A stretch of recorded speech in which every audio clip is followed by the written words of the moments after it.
Hello everyone, welcome back to the fourth part of me reacting to the Wootz Secrets of Wootz Damascus Steel.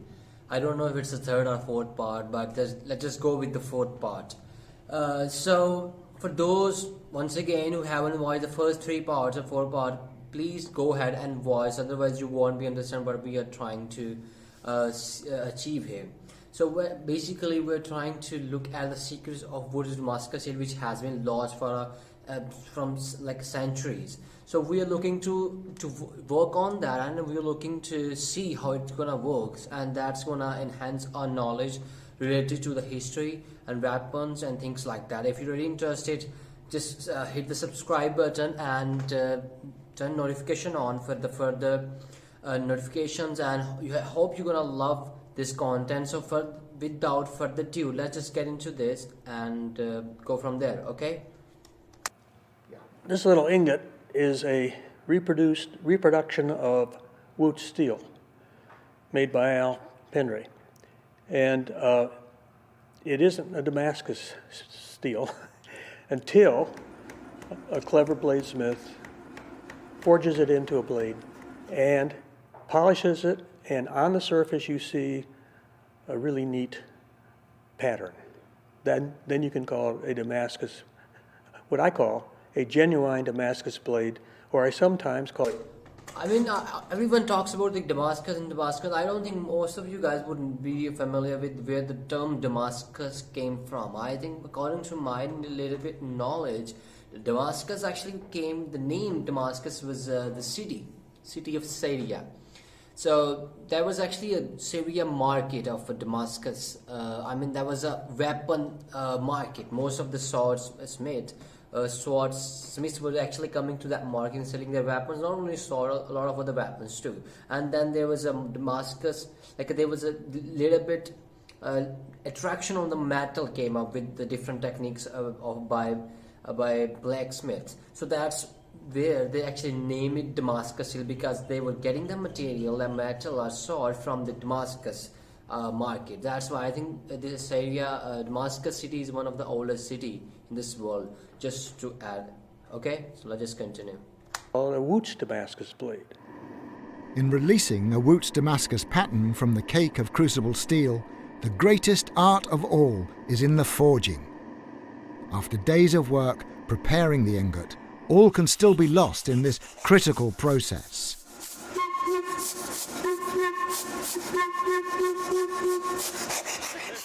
Al signals that he is ready for the challenge. Time to go to work.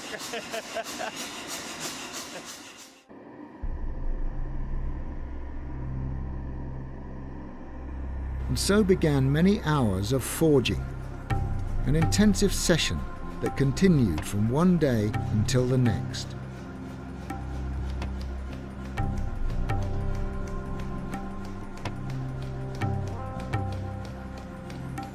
I just love the background music. It's just like drumming. Tung, tung. Does anybody know what it sounds like? I don't know the instrument. Just comment below the instrument name. Every strike is carefully judged. The hammer blow. Because they actually making sure it doesn't crack or anything like that. Otherwise, all the work they have done would be waste of time for them. Great finesse is required. This is where the Wootz is given life.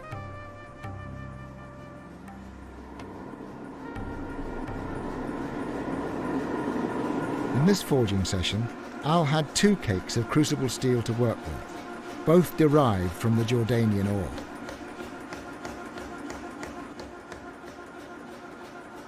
The colour of the metal is watched closely to be sure that it is at the correct temperature while under the hammer, a temperature that allows Al to ease the soft metal into shape without damaging it.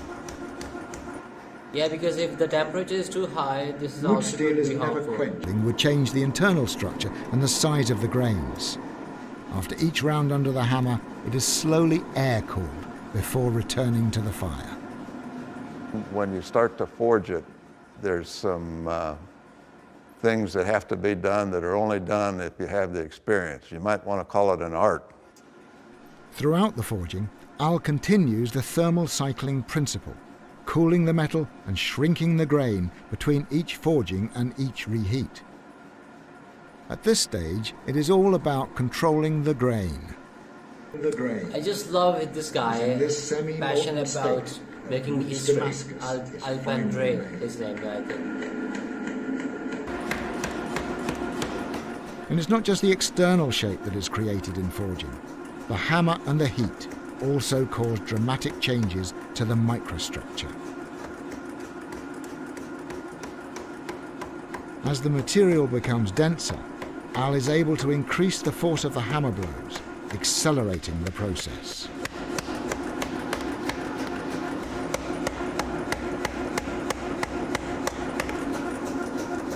Abid looks on with great interest, observing a fellow master at work. As the forging nears... Yeah, this blade from Jordan is also just looking at what Alpendre is doing.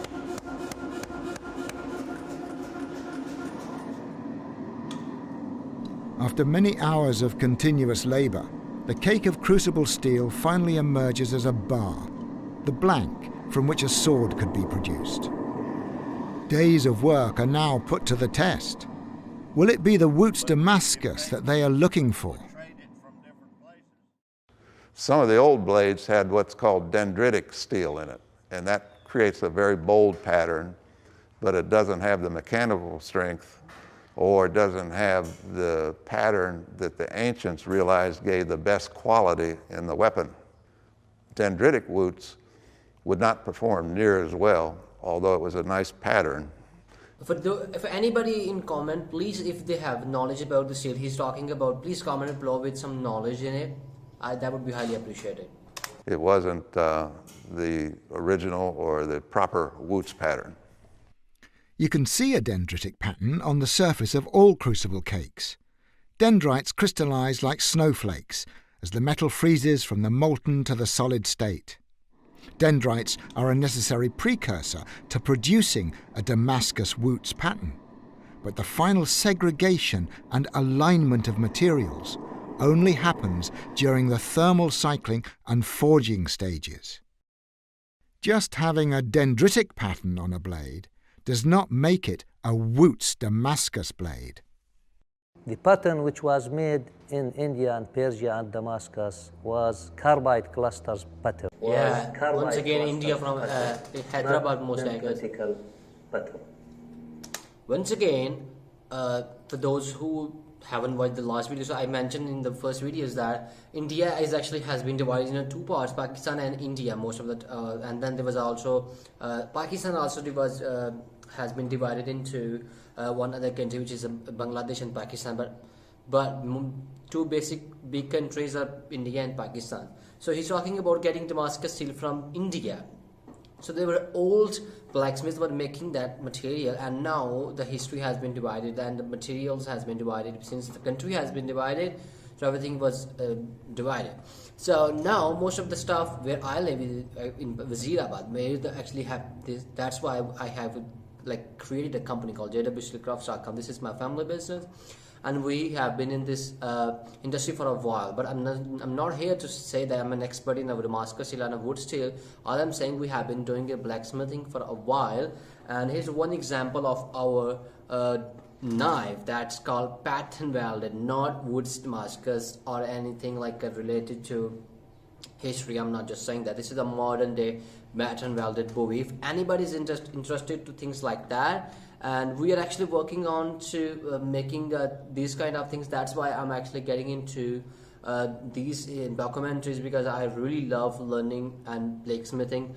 For now, look at the blade we have made. It's a twisted blade, Damascus steel twisted blade, and here we have our company logo on it.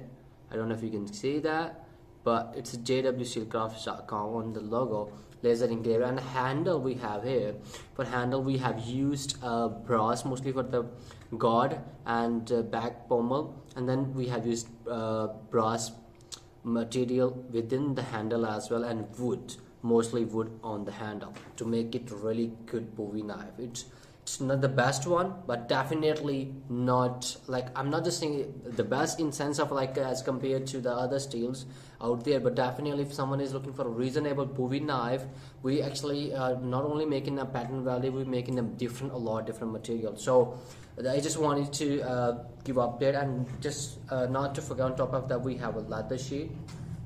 So leather sheet is always required for these kind of weapons whenever you wanna carry somewhere, and you have a belt loop as well, I would say, and then there is a back side and there is a front side. It's a really reasonable Bowie knife at very affordable prices. Just check out our website www.jwsteelcrafts.com. I will try to link in the description, so don't forget to look at that, and also on our social media. For now, let's just continue. I will be watching a few more for a couple of minutes more, and then we will do the last part in the next video. Okay, thank you so much. Okay, I'm just gonna continue. Answer of is every melted crucible steel with patterns Damascus steel or not? So the answer is no.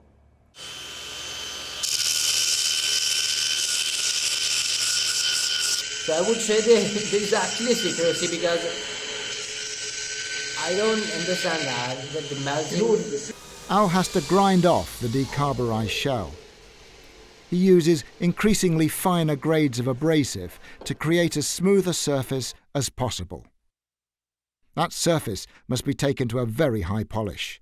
There must be no scratches showing. What I'm looking for.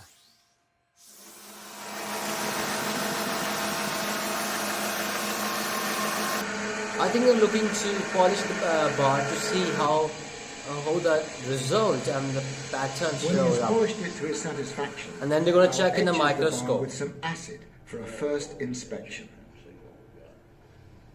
Okay, that's, I think, acid or something like that. I see some interesting looks to it. Yeah, I can see some stuff. Let's cut us a piece off the end with a chop saw and then polish Okay, they're it. going to get the piece and check it under the microscope, I guess. Then clear there.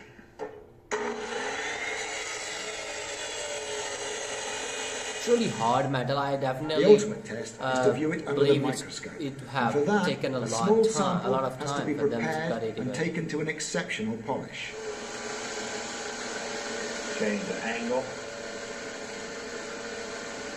Polishing properly so they can see results. When ready, it too is etched Just with so you acid. know, most And then, after reactions 4 use days of acid continuous to preparation, get a this small, pattern precious result. sample is taken to the microscope for the verdict.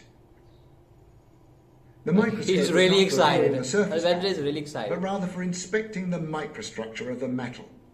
Okay. This in turn will suggest what pattern to expect, but more importantly, it will indicate whether or not the material is genuine Wootz Damascus. You can always move these things around, and with a magnification, you're only looking at a very small section. Seems like he's already If you, have been doing a lot of research on move that. it just a little bit, you'll see something that you want to see. And one thing you can see, we did sterilize the carbides.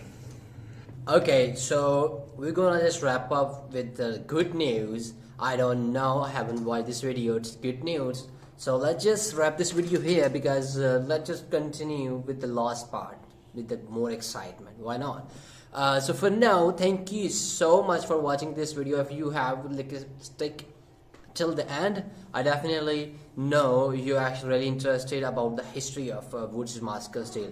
So for now, if you really want to watch the other part, you have to subscribe. So you have to click on the bell icon as well to be updated every single time we upload this video. And also please check our website once again, and thank you so much for watching.